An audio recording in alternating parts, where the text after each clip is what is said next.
Hello everyone, welcome to channel learn with ease. आज का topic है काउंटिंग फॉर शेयर कैपिटल का, जिसमें हम सॉल्व करेंगे question number 80 chapter 8 TS Grewal की बुक से class 12 accounts. Online sessions, online classes के लिए आप मुझे स्क्रीन पर दिए गए इस नंबर पर व्हाट्सएप कर सकते हो अपना नाम और क्लास। अगर आप टीएस ग्रेवाल के साथ साथ डीके गोयल बुक को भी फॉलो कर रहे हो तो चैनल की प्लेलिस्ट को क्लिक करो, आपको न्यू एडिशन के सॉल्यूशंस अपलोडेड मिलेंगे। साथ में ही कम्युनिटी सेक्शन में एमसीक्यूज मिलेंगे क्विज की फॉर्मेट में और एमसीक्यूज के सॉल्यूशन शॉर्ट्स में। तो बहुत कुछ है चैनल पर, विजिट द चैनल। अच्छा लगे तो शेयर और सब्सक्राइब जरूर करना। क्वेश्चन में कहा है कि एक शेयर है 100 रुपए का, 100 रुपए फेस वैल्यू है, जिसे कंपनी ने 10 रुपए प्रीमियम के साथ इशू किया। तो टोटल प्राइस क्या हो गया? 110। 110 में से कंपनी ने अभी शेयर होल्डर से 80 रुपए की डिमांड की है। 80 रुपए में आपका प्रीमियम इंक्लूडेड है और शेयर होल्डर ने 60 रुपए की पेमेंट की इंक्लूडिंग प्रीमियम।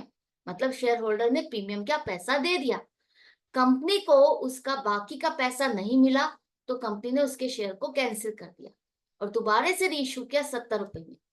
आपको जर्नल एंट्रीज बनानी है। कैसे करोगे? देखो, सबसे पहले देखो फेस वैल्यू 100 रुपए और 10 रुपए प्रीमियम, तो टोटल प्राइस हो गया आपके एक शेयर का 110 रुपए।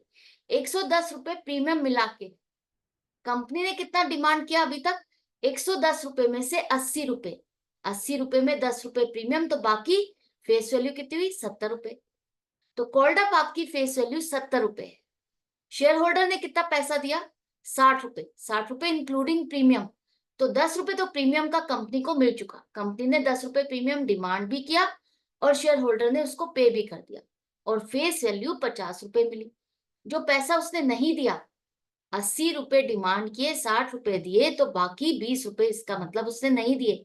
और जो ये 20 रुपए उसको नहीं मिले कंपनी को, वो क्या है? Face value. अब इन सबको रिकॉर्ड कैसे करोगे? फॉरफीचर की एंट्री बनानी है और फॉरफीचर के टाइम पर आपको ये देखना है जो शेयर कैंसिल किया जा रहा है उसका कॉल्ड अप वैल्यू क्या है, कंपनी उस पर कितना पैसा अभी तक डिमांड कर चुकी है। उसी हिसाब से हम शेयर कैपिटल को डेबिट करेंगे, क्योंकि उतने रुपए से ही कंपनी अब तक शेयर कैपिटल को क्रेडिट कर चुकी है।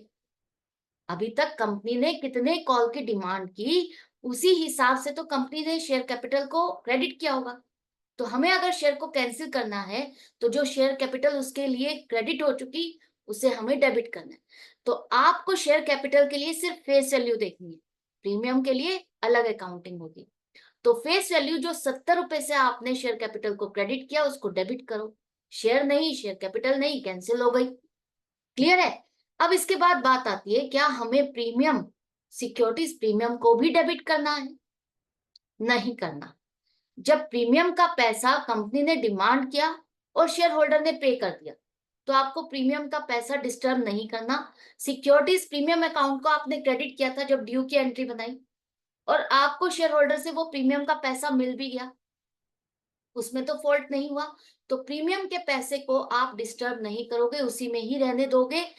प्रीमियम और शेयर कैपिटल की अकाउंटिंग अलग अलग चलती है, इस बात को याद रखना। तो प्रीमियम का पैसा मिल गया, उसे भूल जाओ।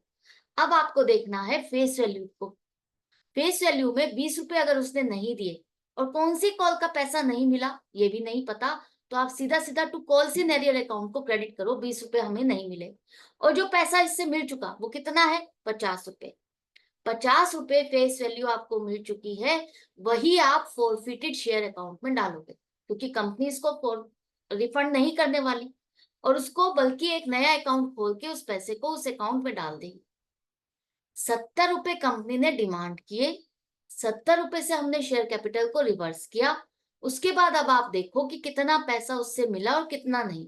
20 रुपए उससे हमें नहीं मिले फेस वैल्यू के, 50 रुपए हमें फेस वैल्यू मिल चुकी, जो कि कंपनी उसको रिफंड नहीं करेगी, उसको एक नया अकाउंट फॉरफिटेड शेयर अकाउंट में डाल देगी। तो अब यहां से आपको क्या पता चला कि फॉरफिटेड शेयर अकाउंट भी आपका फेस वैल्यू पर मेंटेन होता है। प्रीमियम अगर मिल चुका है तो प्रीमियम को वहां से निकाल के फॉरफिटेड शेयर अकाउंट में नहीं ट्रांसफर करते। ये बात क्लियर हो गई? तो शेयर कैपिटल, आपका फॉरफिटेड शेयर अकाउंट, ये सब आपका किससे मेंटेन होगा? फेस वैल्यू से, राइट। इसके बाद कंपनी ने क्या किया? इस शेयर को रीइश्यू किया। रीइश्यू किया 70 रुपए में। तो जिसने ये शेयर खरीदा उसने 70 रुपए दिए, हमारे बैंक में जमा हो गए 70 रुपए। अब कंपनी ने 70 रुपए लेकर के सामान कितने का दिया? As fully paid up. Fully paid up का मतलब है 100 रुपए का शेयर। यहाँ पर आप फेस वैल्यू को देखते हो, फुल्ली पेड अप का मतलब फेस वैल्यू की हम बात कर रहे हैं। तो 100 रुपए का अगर शेयर है तो 100 रुपए की वैल्यू मानी जाएगी कि उससे आपको मिल चुकी है। 100 रुपए का शेयर है तो आप 70 रुपए लेकर के ये मान के चल रहे हो कि इस शेयर होल्डर ने पूरे 100 रुपए दे दिए। दिए तो लेकिन उसने 70 रुपए है। तो एक तरह से इस शेयर होल्डर ने, जिसने ये शेयर खरीदा, उसके लिए तो 30 रुपए का फायदा हो गया, क्योंकि 100 रुपए का सामान उसको 70 रुपए में मिल रहा है। लेकिन कंपनी के लिए क्या हुआ?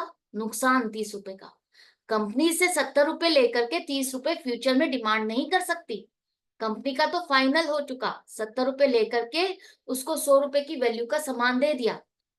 100 रुपए की वैल्यू का सामान कंपनी ने बेचा, 70 रुपए में 30 रुपए का नुकसान। अब कंपनी कहां से एडजस्ट करेगी? कंपनी इसको एडजस्ट करेगी पहले वाले शेयर होल्डर से, जो पैसा उसको मिला और फॉरफिटेड शेयर अकाउंट में उसे डाला, वहीं से 30 रुपए कंपनी निकालेगी।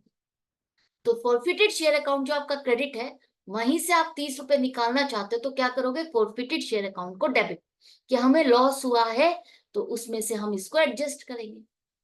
तो आपको एंट्री समझ में आ गई? 70 रुपए हमें मिले तो बैंक में हमने डेबिट किए। 100 रुपए का शेयर दिया तो 100 रुपए से हमारी शेयर कैपिटल बढ़ गई। शेयर कैपिटल को आप क्रेडिट करोगे। जब रिटर्न किया जाएगा पैसा इस शेयर होल्डर को, तो आप 100 रुपए रिटर्न करोगे। 70 रुपए लेकर के 100 रुपए रिटर्न करोगे, ये बात याद रखना। और कंपनी इससे 70 रुपए लेकर फ्यूचर में डिमांड भी नहीं कर सकती। तो 30 रुपए सीधा सीधा कंपनी का नुकसान, जो कि कंपनी अपने पहले वाले शेयर होल्डर के पैसे से एडजस्ट करेगी। दोनों एंट्रीज आई होप आपको अच्छे से समझ में आ गई, कौन सी अमाउंट क्यों डेबिट और क्रेडिट हुई। इसके बाद जब भी कोई शेयर प्रॉफिट होकर के री इश्यू होता है तो आपको एक एंट्री और बनानी होती है। कौन सी? कैपिटल रिजर्व के लिए। जब आपको देखना है पहले वाले शेयर होल्डर का पैसा कुछ बचा है या नहीं बचा, क्योंकि सारे शेयर्स आपने री इश्यू कर दिए। जो फॉरफिट किया वही री इश्यू भी हो गया, उसकी कहानी पूरी हो गई। तो पहले वाले शेयर होल्डर का जो 50 रुपए आपको मिले, उसमें से 30 रुपए आपने नुकसान में एडजस्ट कर दिए।